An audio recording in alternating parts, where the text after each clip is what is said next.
to Unleash Your Inner Goldilocks, how to get it just right.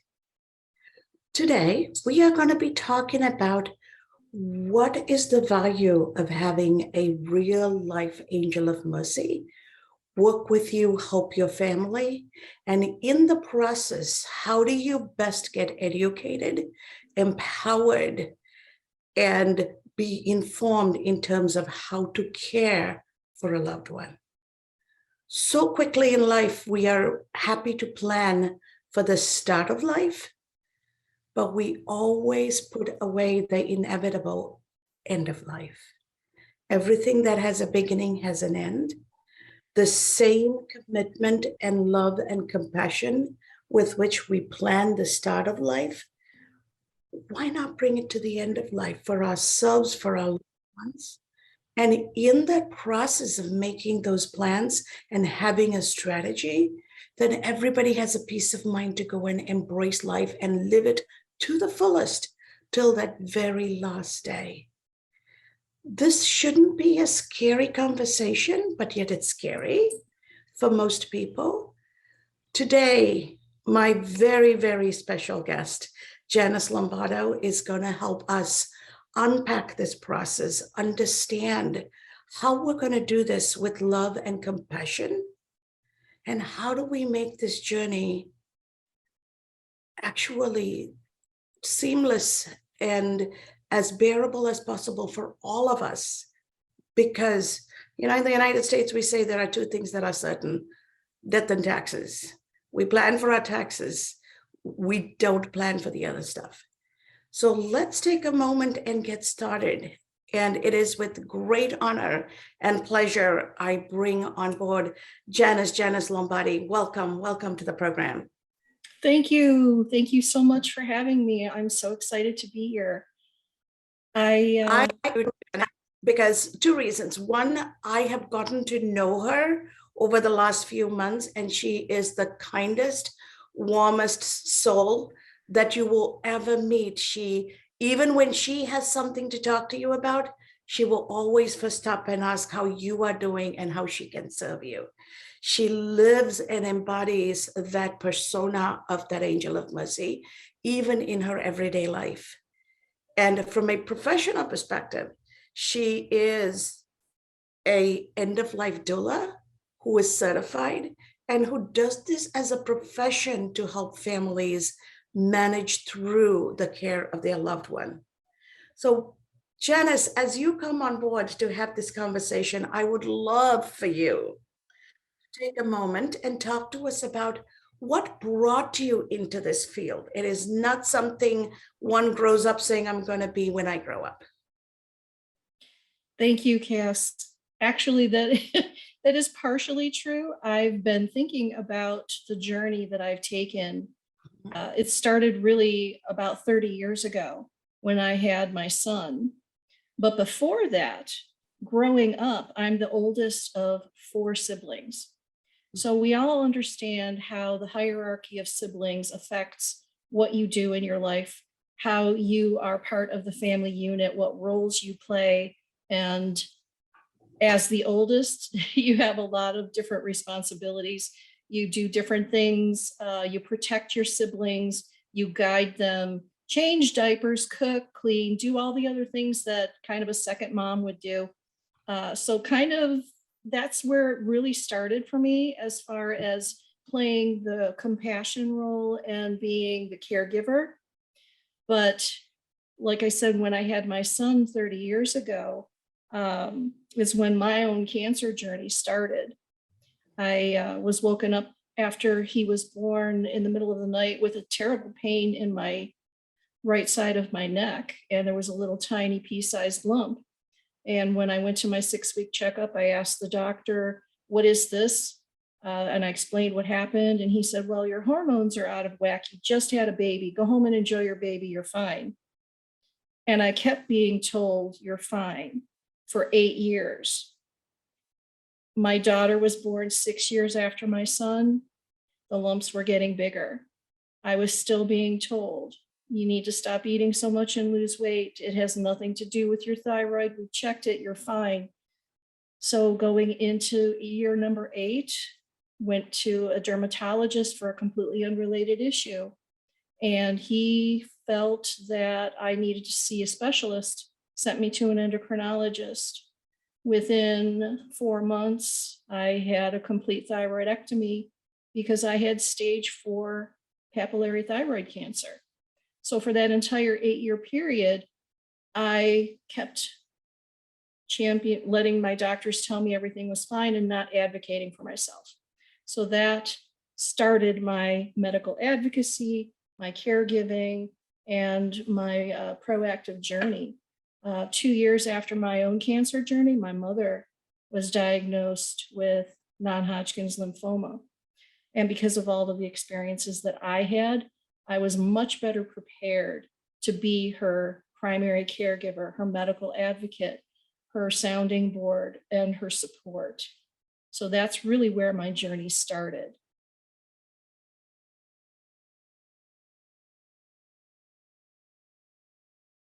And I think we lost Cass, so I'll continue.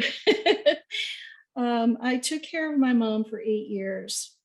And during that time, she showed me so many things, how to live with purpose, how to live with chronic and serious illness, how to not let those things dictate how she lived her life.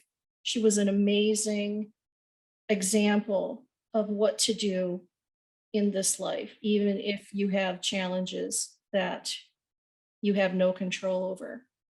And because of her trials, tribulations, her joys and sorrows, depending on what kind of treatments she needed, I was able to be there to be her advocate, to guide her through all of those experiences. And they were very, very wonderful learning experiences for me as well. Mm-hmm. So that makes total sense in terms of how life kind of guides you to where you are going to have a purpose. And what you said about your place in your hierarchy of the family also then guides you into the profession you go and the nature with which you nurture life itself. Absolutely. And as you get into this field and as you help families through this, what are some of the challenges you see people face in dealing with situations?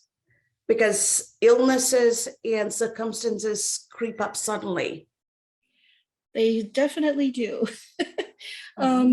Just to go back just a small amount, just at the beginning of the pandemic is when I learned that an end-of-life doula was an actual possible profession. And because I'm also a volunteer in the Patient Family Partnership Council with Cleveland Medical Center here in Cleveland, Ohio, I have been since 2007. I had some contacts and I found out that there was courses that I could take online to become certified as an end-of-life doula. So being certified by taking actual coursework and also my life experiences with my own journey and with my mom's journey led me to where I am today. I have worked with different families who have sibling rivalries, shall we say. Nobody can agree on what is the best course of action to take. I've worked with families who have siblings who are married, so they have in-laws who really want to be part of the process to take care of that loved one, but the siblings are not letting them. So I had a phone call recently with a woman whose mother-in-law was nearing death, and her husband was having a very hard time coping with it. And she just needed somebody to talk to verify, yes, hospice is working with us. Yes, they're making her as comfortable as possible. Yes, I'm supporting my spouse as much as I can.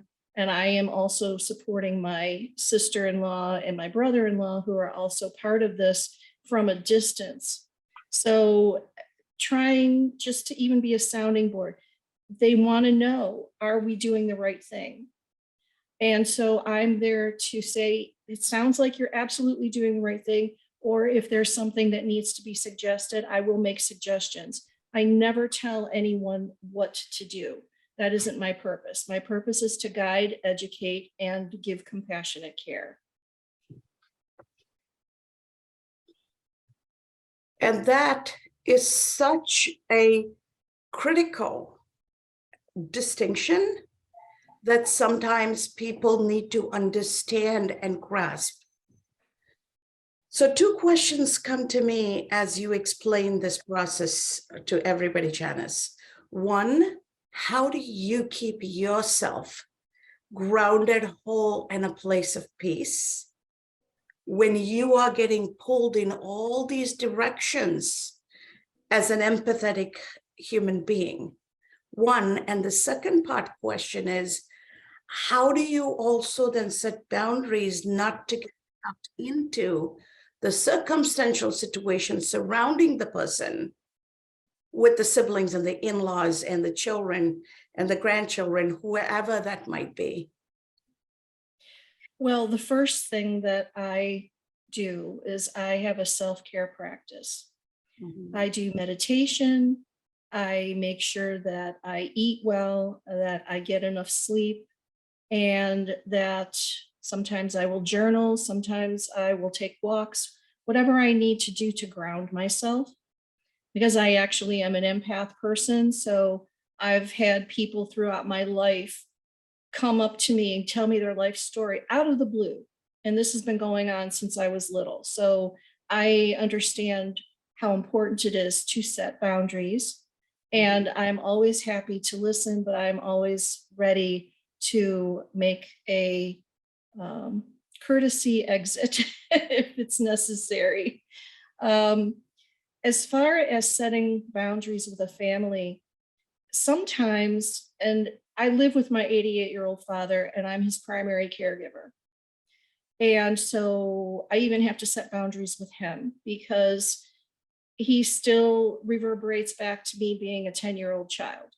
I'm a grown woman. I have children of my own. And sometimes we just need to remind each other that we are adults. We are living a different existence than when I was living with him as a child. Family dynamics is a really hot button topic. It can really either make or break a family unit. And when you have a loved one who is chronically or seriously ill, I've seen it go both ways. I've seen families who pull together. Everyone is accommodating. Everyone is very respectful of each other. They get along, they talk, they include the person who is ill so that the person does not feel like they're outside of this bubble, but they're actually enveloped in this protective cocoon of love. And then I've seen other families, my own family, who has imploded. My middle two siblings abandoned my mother and father and I while my mom was going through her own cancer treatment.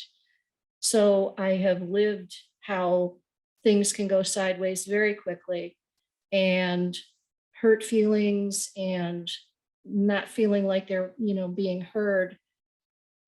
You have no control over certain situations, and we try to rein people back in to look at what is the common goal. The common goal is to help your loved one who is chronically or seriously ill.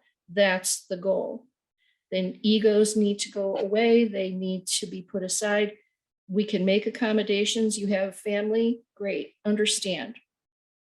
When my mom was sick, I was raising my 2 school-age children. I was also working part-time outside the home. I was taking care of her and my dad as much as I could. So I was juggling all of that. And that was before I became an end-of-life doula. If I actually had an end-of-life doula to come, or to even just be a sounding board for a half an hour, just to say, okay, you've accomplished 20 things this week. You've really done your job. Don't worry, you're doing great. Sometimes you just need to have that validation. And end-of-life doulas are a huge umbrella of possible things that you can do. There are end-of-life doulas who only vigil, which means that they will sit with the people who are dying. There are end-of-life doulas who only work with certain communities. There are end-of-life doulas who will only work in a directive planning, final wishes planning capacity. There are end-of-life doulas who have medical training because they're either nurses or they've been working with hospice. They bring another level of care and compassion into the mix. But as an end-of-life doula, we all have specialties that we focus on. Some of the specialties that I focus on, I really, really want to work with more families and adult child caregivers. I'm an adult child caregiver. I understand that lifestyle, I understand that perspective, and I am able to guide and educate you so that you don't end up sick yourself, because it happens. I've seen too many caregivers burn themselves out because they don't have that support system. So it's so important to have all of those resources available to you. And because it's still relatively new, not enough people know about it. And that's one of the reasons why I really want to be part of that voice, part of the voice to say, hey, look, there are options here. You don't have to just have medical care. You can have other care that will help you to be able to function and focus on what's really important. Mhm. And those are some very important points you're raising. I know the audience appreciate the fact that you outline the different types of end-of-life doulas. So the angel of mercy can come for different purposes. Absolutely. And as we look at different purposes at different stages, there are certain things a prudent family needs to do, should do, and can do that when the inevitable happens, it's not a shock to the system. I have a real life example we ran into when I was a CFO at Aon. I got a call saying my senior finance manager's sister-in-law and brother-in-law have been shot in a car, and they don't want to break the news to her by phone at work to bring her to the home. So I had the rest of the team take on the workload for the day, and I took this young lady home. She's from the Vietnamese community. And apparently what has happened is, you know, there are gangs and you have to pay money to gangs to stay in business in your community, and not willing to pay the gang money, they ended up assassinating the young mother and father with a 6-month-old and a 3-year-old in the back seat of the car. And this happened right outside their grandmother's house, and nobody knew that had happened until the morning. So now we have a situation at hand. I walk in, press is there. There's such a shock. But then because they were young, they didn't have a will. There was nothing about who takes care of the kids. And now all the relatives started fighting about who takes the kids, because then they get the money this couple has made. And once the money ran out, nobody wants the kid. So that was a huge eye-opener for my team and I. We immediately debriefed after this incident and helped each other put plans in place. I mean, to a point where this was such a cathartic experience for every one of us. People even picked the clothes they wanted to be buried in or cremated in, because the family members wouldn't allow certain clothing. The favorite clothing of these couple, family members wouldn't allow them to be put on them because they wanted to take for themselves. And so little things that we don't think about, we saw play out. And we saw it play out in a professional capacity, trying to be there for a teammate.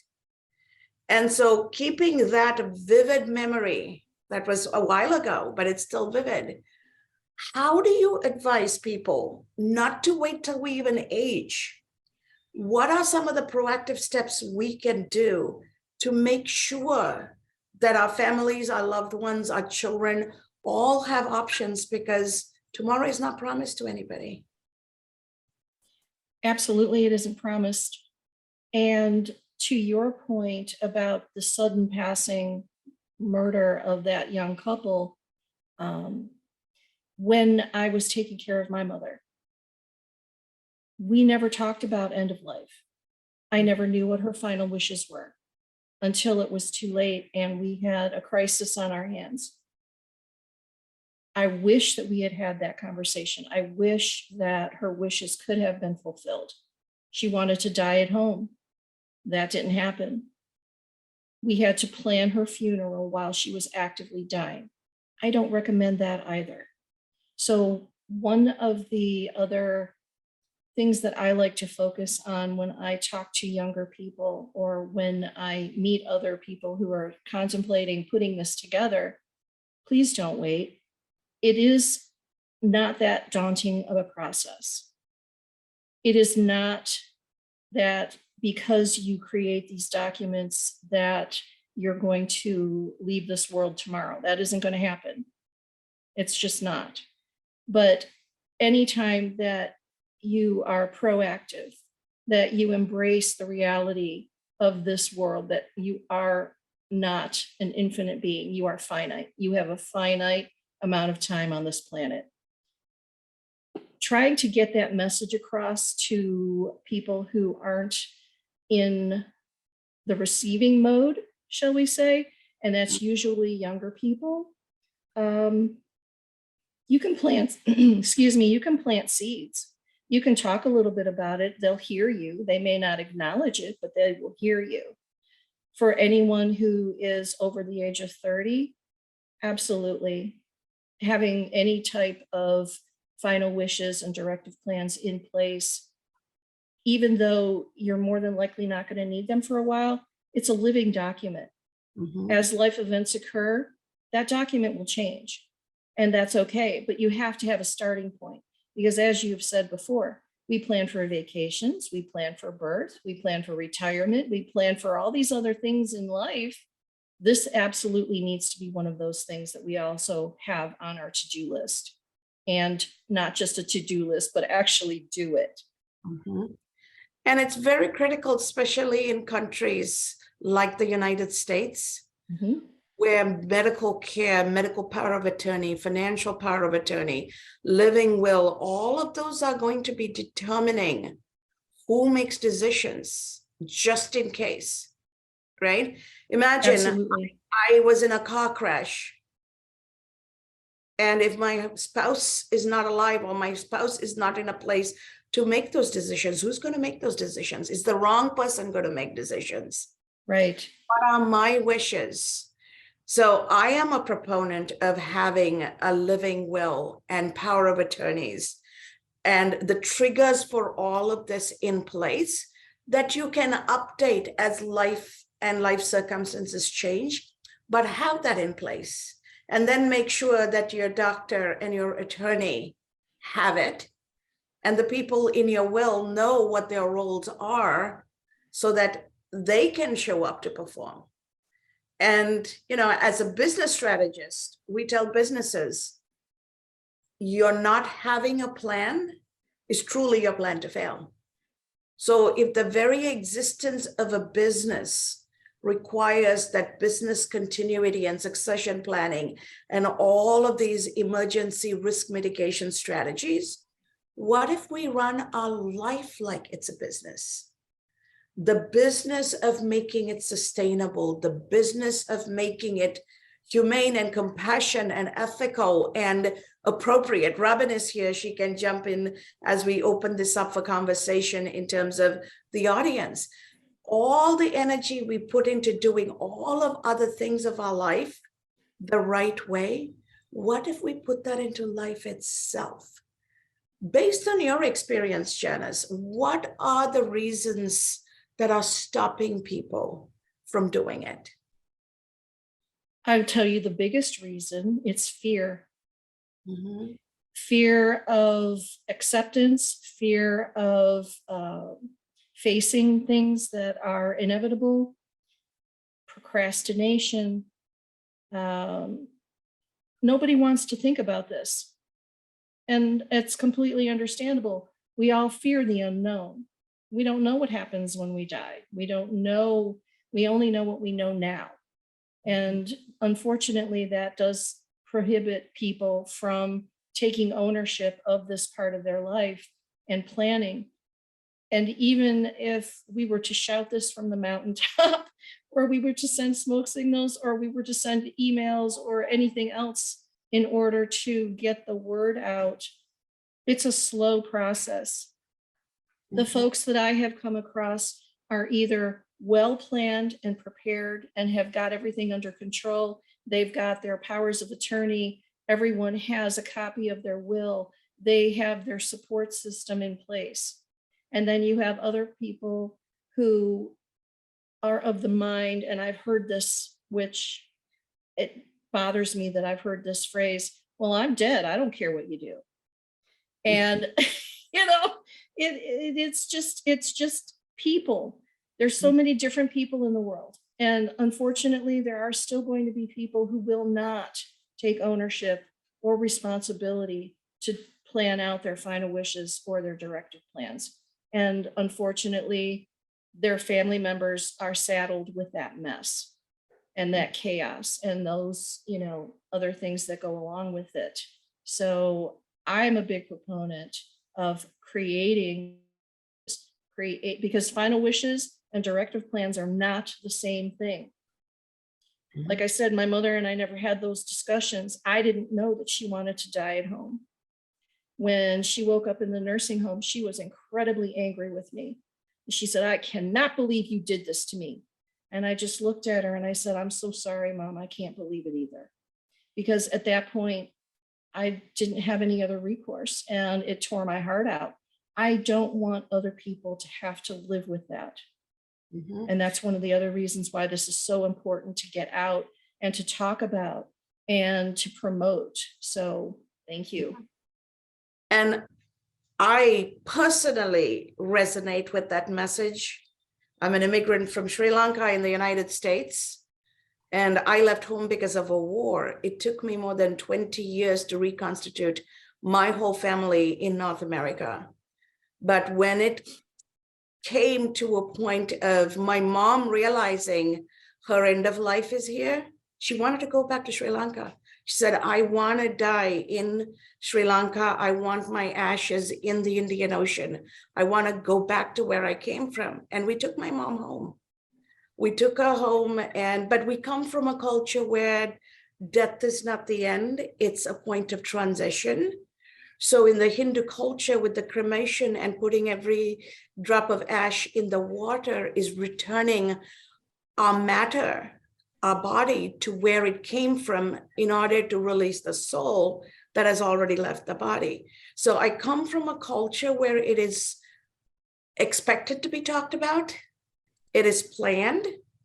And in the process, we were able to give her what she wanted. And her entire community, she lived in Sri Lanka for 70 years. She wanted her community around her.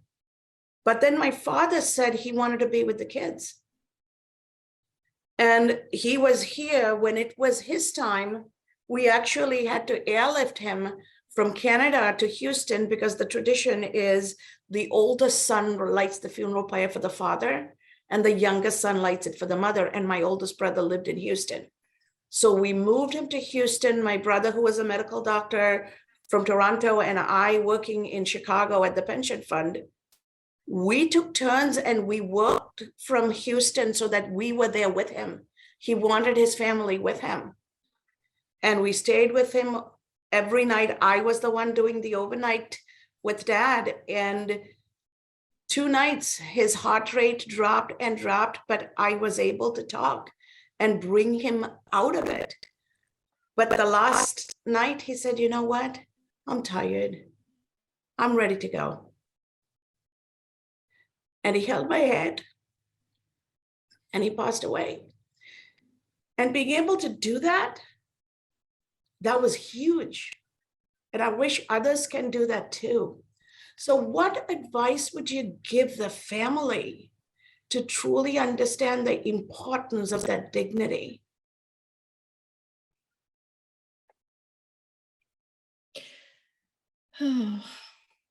Depending on the family, depending on if you have that support system, just keep an open dialogue, keep loving, keep remembering what the purpose of that little family or community is that you have. And having your final wishes in writing so everyone can follow along is one way to ensure that those wishes are kept. And I'm so sorry for what you went through, but your story is the lesson for everyone and unfortunately not unique, but it was a beautiful thing that you were able to do for your family. Now, when you have individuals who don't have a family, they have only friends or acquaintances. I'm working with different individuals in the LGBT community who are single, don't have enough support, and putting their final wishes in place and finding people who are actually stepping up for them to make sure that they're taken care of and that their final wishes are taken care of. There's other communities who, like yours, from where you came from, you embrace death as a part of life. Unfortunately, we haven't gotten there yet in the United States. And that's one of the things that I would really like to see change. That's one of the things that it starts with you. It starts with every single individual and how you promote your values, how you promote your end of life wishes, how you promote having your things in place and having those open, honest discussions. Because without it, it isn't going to happen. We are the change agents. We are the ones who are going through and making sure that new policies and procedures are in place because it's our life and we have ownership of our death. And so having said that, it's a one person, one family, one community at a time process. And every little ripple makes an effect. So you've got to start somewhere. We start with ourselves, and then we are those ripples of effect. I love how you explain that in terms of ripple effect. That's a good visual to take. And we don't, from a certain perspective, I also see the value of doing this with joy as a celebration of life. My husband, who's a cancer patient, we've been dealing with his health the last 4 years, but long before that, we already sat down and put our wishes together because he is Pennsylvania Dutch, I'm Sri Lankan Hindu. Our cultures are different, our traditions are different.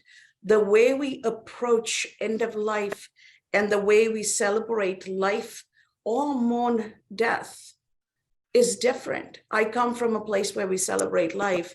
My husband comes from a tradition of mourning death. And so over the course of our 25-year marriage, he has shifted what he wants. He's even picked out the songs he wants to play at his passing because he wants it to be a celebration, and he wants the song Shout to be played first because he wants the shouting and the celebration and the jumping up and down to acknowledge the fact that Mike Henry really lived, right? And so that truly gives it a positive way to talk about it. So we've told all our friends, you know, whoever who's remaining, Mike or I, our friends are going to be taking care of it, and they get a cruise and they get to put my ashes in the Caribbean. And my husband is insistent that both our ashes go in the same spot. I even asked him, do you want part of your ashes in the Indian Ocean and part in the Caribbean? He's like, oh no, I don't want my arms looking for my legs for the rest of my life, right? I'm like, so we tend to make it fun and take the fear out of it. And we talk with our friends. And so it truly is a reflection of how we live and our personalities. And it's a good way to take the fear out. And when we are talking about it and keeping it lighthearted as a celebration of life, we're also inviting everybody else to start planning theirs in our community.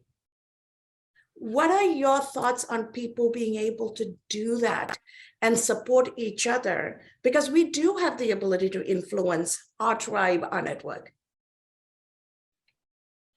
I think it's fabulous. I love that. And I grew up Italian Catholic. So you, I'm sure, have heard and understand all of the traditions that have gone before us, as far as there is the funeral, the wake, and visitation, and all of these rigid traditions. Um, in the last 6 years since I've been divorced, and I have reconnected with who I am. I've learned so many different things, because when you're in a bubble, you don't see what's going on outside of it until something jerks you into another sense of reality, and your eyes are opened and you get the opportunity to start really exploring without fear that you're committing a sin, or without fear that someone will disapprove. I'm a grown woman now. I can make my decisions. I don't have to go by what what I've been raised with. And that's one of the things with organized religion, is that it does have its purpose. It is a good foundation, but there is much more to it. And there's much more to life. So I think that it is so important that we have these conversations with our friends and family. I've had some conversations with some friends of mine. I've been planting seeds, like I said, to say, okay, so have you figured out what you want to do? Do you need some help with that? How can I help guide you? I have this checklist here, which I also have as a giveaway for everyone who is coming here today. So thank you. And it is just so that you start the process. You have to start somewhere. Don't let some of these programs that I've seen out there that have 20 different sections and all of these questions to answer, and it's just so overwhelming and daunting. People don't want to be doing something that is so hard. This should not be a hard thing to do. It really is not a hard thing to do. It's just a matter of getting yourself into the right headspace and taking it on and going for it and do it. You can procrastinate till the cows come home, and then it's too late and you've left your family a mess. So having these conversations, little bits at a time, unaggressive, unassuming, just, hey, by the way, I was looking at this new form on what's required in the state that I live in, and it says that I need to make sure that I have these different things in place now, according to, what guides and regulations. Have you heard about this? Have you thought about, doing your own? Have you changed yours if you've already exists and you've had different life events and different family and whatnot? So like I said, having conversations, little ones, one little block at a time, that ripple effect, it will happen. And since we aren't the only ones having those conversations, there are other end-of-life doulas, there are other palliative care, there are other hospices that are also promoting these types of conversations. And don't wait. And here's what we can do to help you now, so that it isn't such a daunting task. It's not going to bite you. It's not going to kill you. At this point, you need to really just embrace it. And that's one of the things that it's just getting into a different mindset. The headspace and looking at it strategically. To me, ultimately, it comes to mindfulness. Am I being mindful about every aspect of my life? And how am I affecting the lives of others, whether I am watching or not, right? That's the definition of mindfulness. Absolutely. So before I open this up for audience questions, we already have a question. I want you to take a moment and share with our audience how they can get in touch with you to share their thoughts, ask questions, seek your services. How can they reach you? Well, there's a few different ways. I have a website, and it is www.myangelJanice.com. I have an email, and you can email me at picmyangelJanice111@gmail.com. I am also on a new platform called pickmybrain.world. You can actually go on there and look for me, and we can have a 30-minute Zoom session so that anything that I might be able to help you with, or just to get to know each other. If there's someone in your family that you're having a hard time talking with about this topic, I would be happy to give you some suggestions and examples of what you can do. I can also be an advocate for you, or an arbitrator if you have a family situation where you can't get anybody to really listen, but you really want to start this process. I'm able to do all of those things.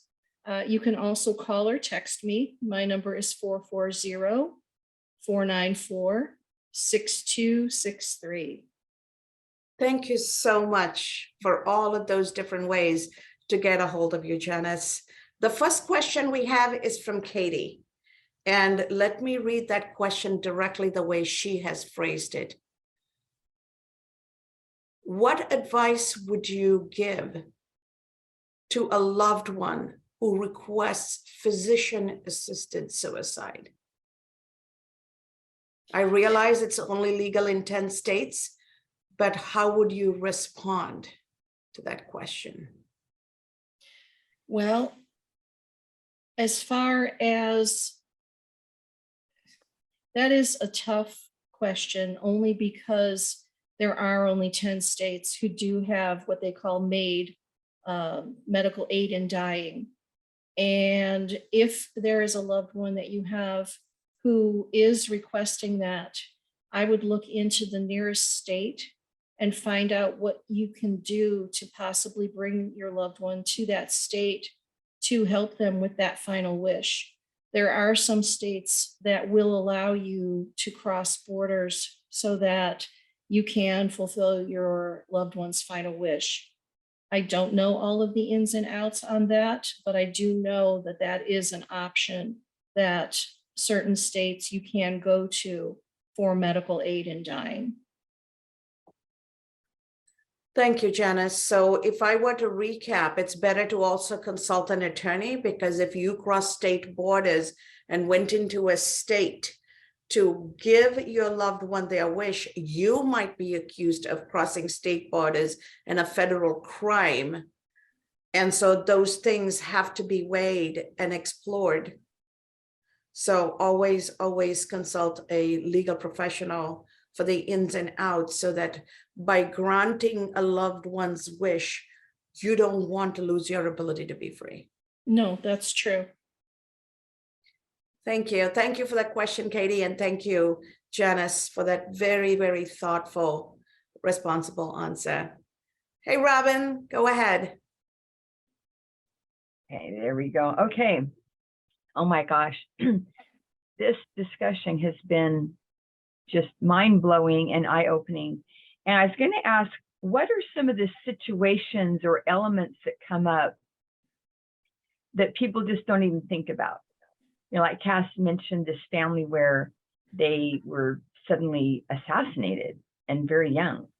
But within the people you've dealt with, or situations you've seen, or things that need to be taken care of, like Cass mentioned, what kind of clothing do they want to wear? What are some of the things that we just wouldn't even think about that you come across rather frequently, or even occasionally? Some of the things that I come across most are family dynamics. As far as siblings not getting along, as far as there have been a couple of instances where final wishes and plans were in place, but the power of attorney for the medical decisions changed their mind and were not following the guidelines by the individual who created them.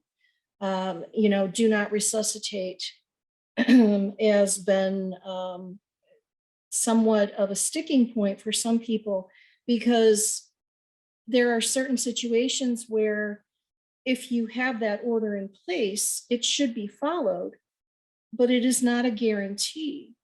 And when you have a sibling who turns around and changes their mind and they have power of attorney and the individual no longer is capable of making those decisions, that sibling or power of attorney actually sometimes takes precedent over the decision that was already made. So unfortunately, some of the things that I've seen is that even if you have your final wishes and your directive plans in place, they are in writing, your physician has them, and anyone else who needs them, there's a possibility that sometimes your wishes aren't still going to be granted. So I, I've been looking at trying to figure out how do you ensure that. Unfortunately, I can't guarantee that what you have written and in place is going to actually occur, but not having any of it at all can guarantee that you're not really going to be in a place where you want to be. I hope that that answered your question. Yeah, thank you. Beautiful. And that is such a vital question you asked, Robin. And I appreciate the thoughtfulness with which you gave that response, Janice. When my husband was first diagnosed with cancer and we took him in for his emergency surgery, the hospital asked what kind of religious practices you wanted. And my husband said, I want the Hindu practice. And they looked at him, they didn't know what else to ask, they walked away. And they didn't know how to follow up, they didn't have the tools. And so my husband and I sat there and talked about it, and we even laughed about it. It's like my husband answered the question in a way that they didn't expect an answer in the middle of Chicago, I guess. They were ready for Christian, Jewish, and Islam, but they weren't ready for Hindu. And so you're right, even if the law allows, people may not know how to proceed, and having those conversations and the plans ahead and the family being prepared to take care of it, or the network being, the support structure being ready to take care of it becomes critical if the environment cannot bear it. Absolutely. And even though this is something that is a no-brainer, really, if you think about it, you've got a plan in place. You know what you want, you've said what you want. Why isn't the rest of the healthcare system or the religious organizations ready to just adapt? There's that whole hierarchy in those systems. They are not adaptable. They are set in their ways. They have their protocols and procedures.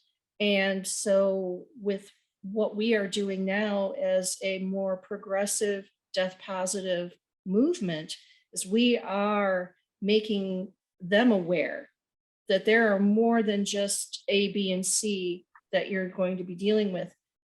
There has to be inclusion for everyone, because we are the melting pot of the world. We have everybody from all over the world in the United States. We should be prepared to serve them. It's interesting you use the term organized in religious institutions.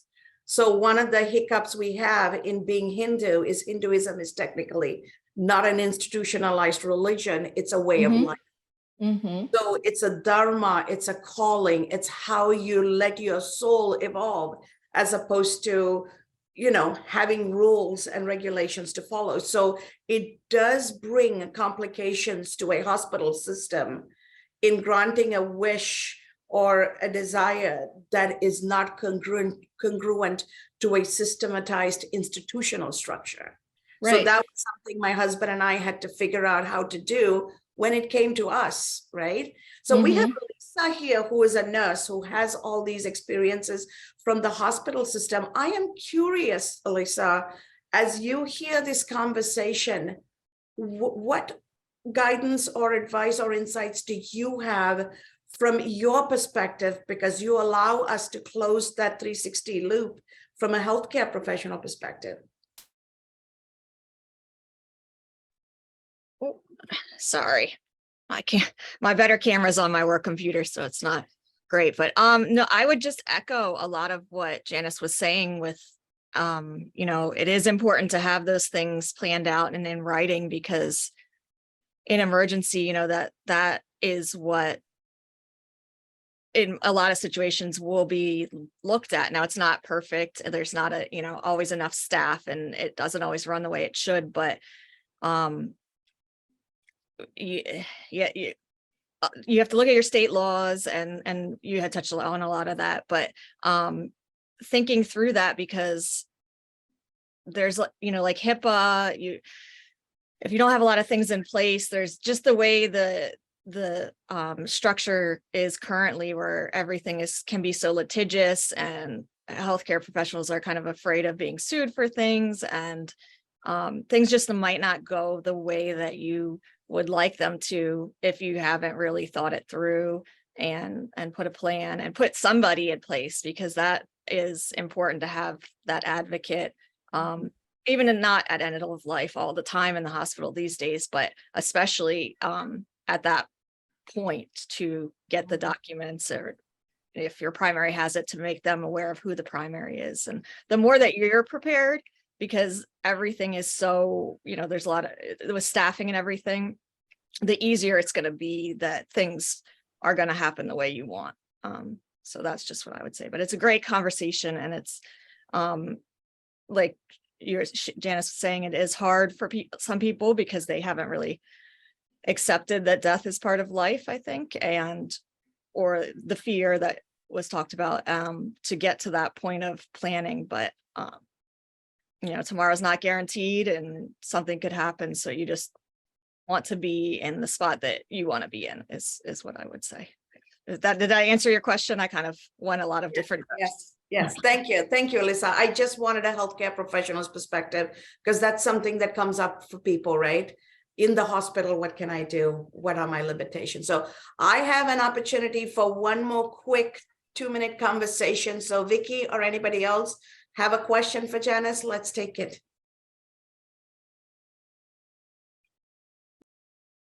Okay. Yes. Hello. Hello. I have to agree 100% with Janice. First of all, the conversation has just been spectacular. Great information. And when Janice said, when she touched on that people are fearing, I can relate to that. And then one step further, the mere thought of, once you complete this, now you're going to pass away. And I can relate to that. It's very real. But on that sense, you can pass before you do it, you can pass after, or you can live another 50 years. But having it in place, I think, is going to be a sense of accomplishment, a sense of completion.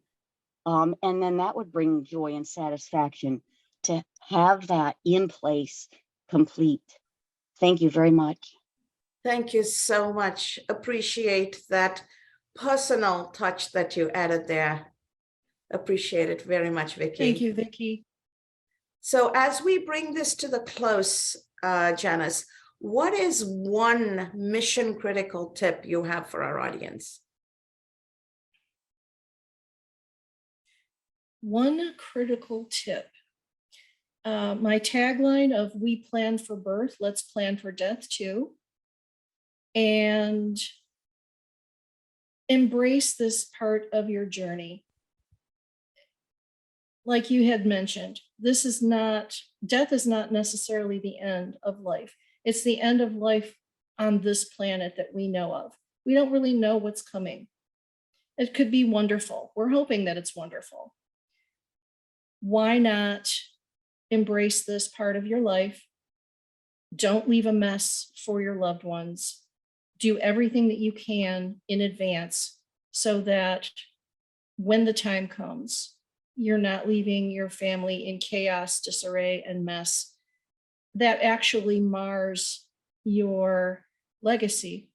How do you want to be remembered? Do you want to be remembered as having left this huge mess for your family, and the mourning and the grieving and all of the other negative parts of what should be a beautiful celebration of life?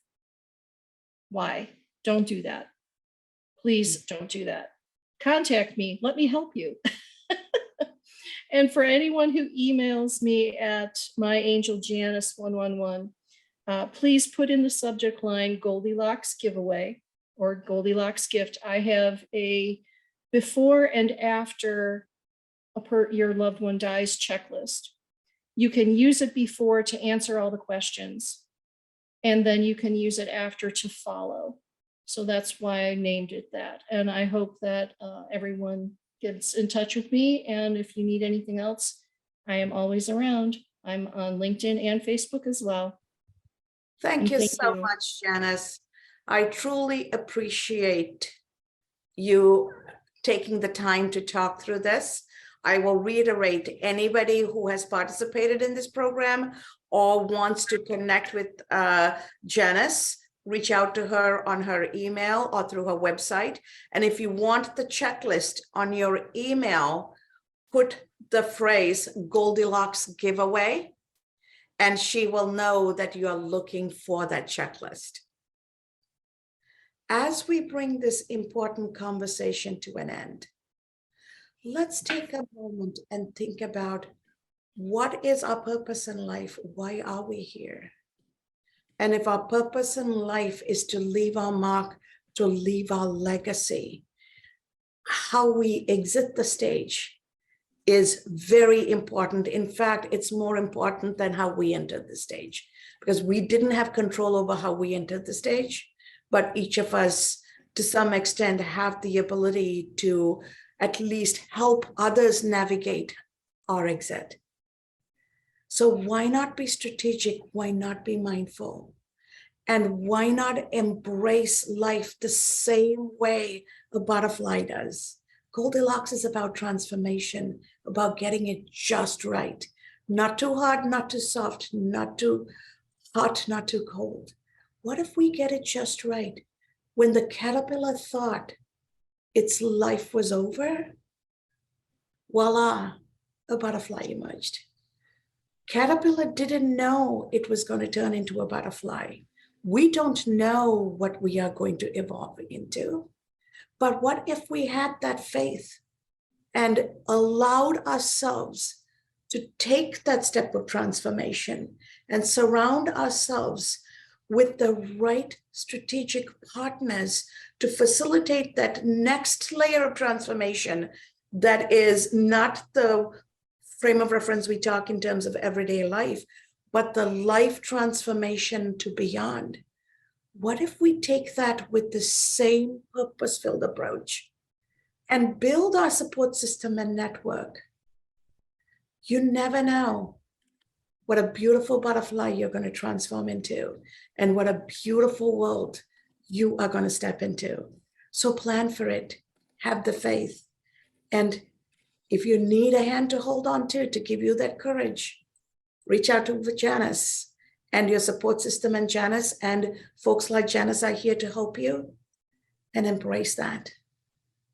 Remember, every human interaction is an opportunity for our transformation. So go out there and embrace this information, transform your life, and in the process, don't forget to touch and transform others.